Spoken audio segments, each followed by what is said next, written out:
So let's do our final two examples. And these ones I think are going to be maybe a little bit more like intense in terms of brain power at first, but actually pretty comfortable in the long run.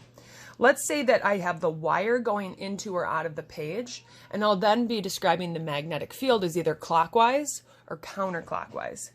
So let's do our first example where the wire itself, kind of represented with a circle, and let's say that the current from that wire is going into the page. The current from the wire is going into the page. So I take my thumb and I put it down like I'm saying, boo, I hate online school, and I'm wrapping my fingers around that wire. I hope that that's kind of easy to visualize. It's kind of difficult to see from my little makeshift computer thing, or my little makeshift phone recorder. But anyways, what I'm seeing is my fingers are wrapping around clockwise.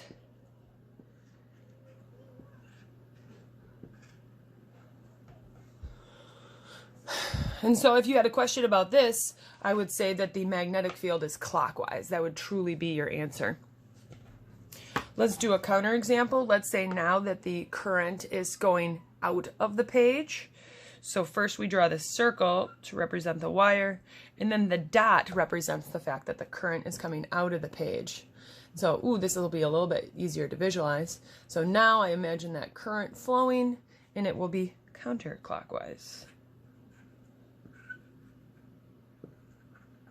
So what's going to be most important to Mr. Culligan and I is you being able to really do these quickly.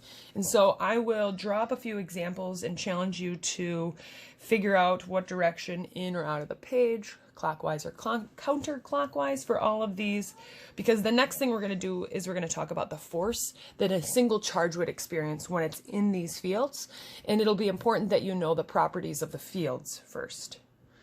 Bye.